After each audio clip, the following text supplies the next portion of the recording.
Pompeii, the city frozen in time.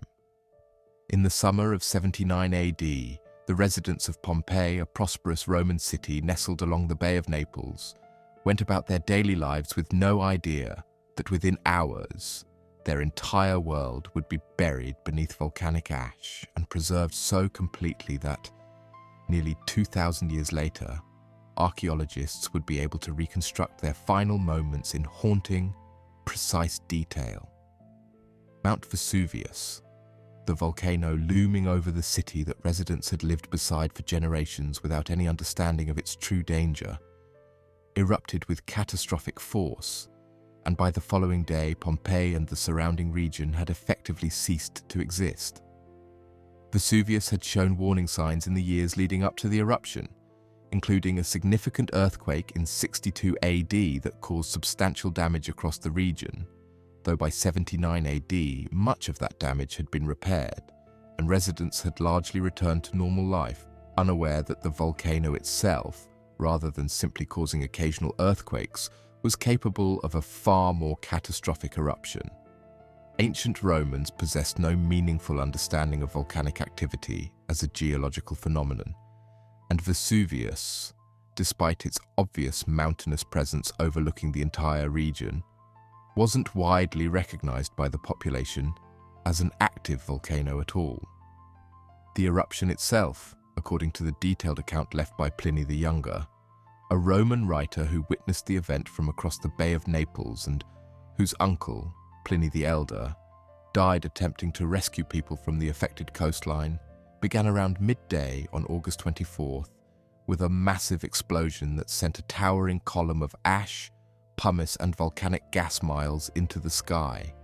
a formation Pliny famously compared to the shape of an umbrella pine tree, one of the earliest detailed eyewitness descriptions of a volcanic eruption in recorded history.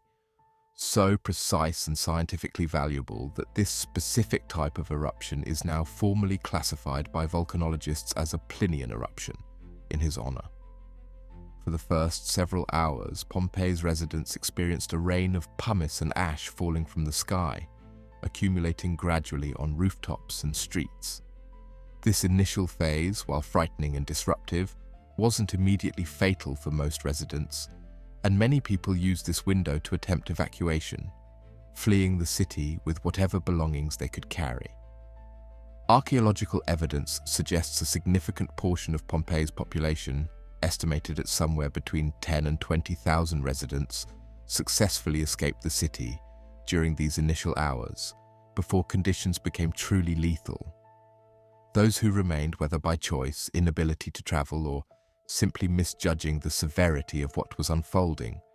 faced a far more devastating turn of events as the eruption intensified through the night and into the following morning.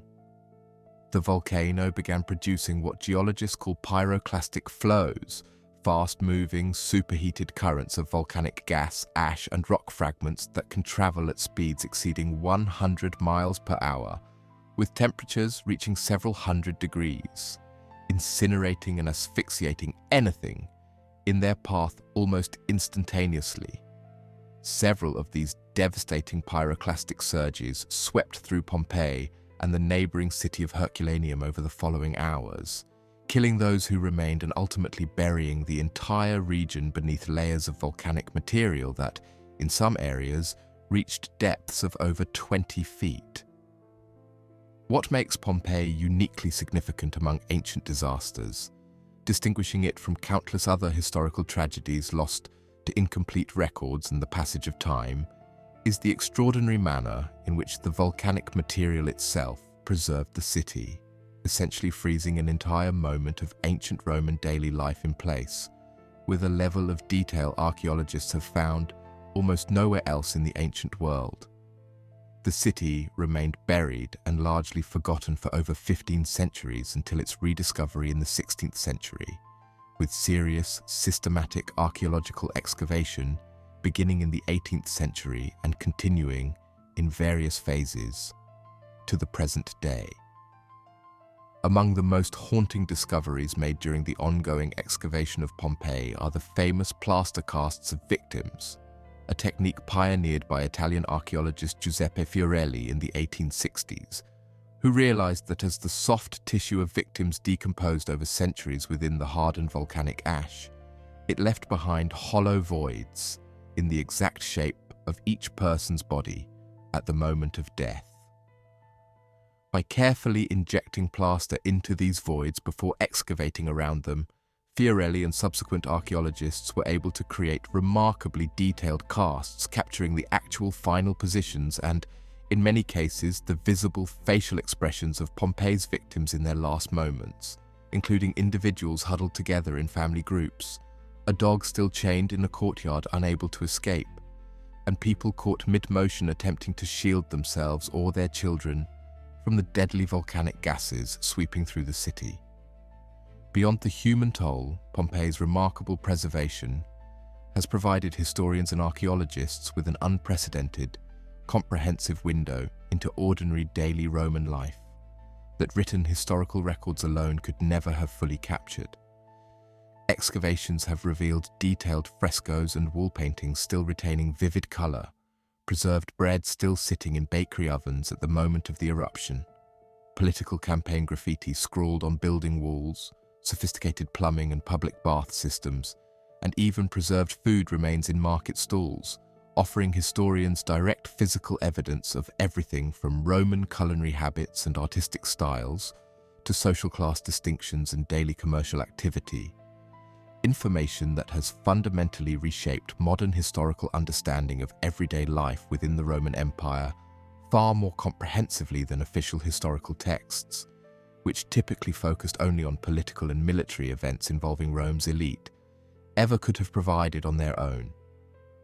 Ongoing excavation and research at Pompeii continues even today, with archaeologists still uncovering new sections of the city, refining understanding of the eruption's precise timeline through advanced volcanological and forensic analysis, and continuing to study the remarkably preserved remains using the modern technology including CT scanning of victim casts, which has allowed researchers to determine specific details about individual victims' health, diet, and even, in some cases, the exact cause and manner of their deaths. Information simply unavailable from nearly any other archaeological site from the ancient world. What makes Pompeii endure as one of history's most studied and visited ancient sites isn't simply the tragedy of the eruption itself, though the scale of sudden, catastrophic loss remains genuinely significant, but the extraordinary, almost unprecedented completeness of what survived, offering modern historians and the millions of visitors who tour the site each year a direct, tangible connection to ordinary ancient Roman life, frozen in a single, devastating moment nearly 2,000 years ago, preserved with a level of detail that few other archaeological discoveries in human history have ever managed to match. If stories like this, where catastrophic tragedy preserved an entire lost world in extraordinary detail, are exactly what you come here for, subscribe to The Grave Details, because history holds more stories like this than most people will ever know.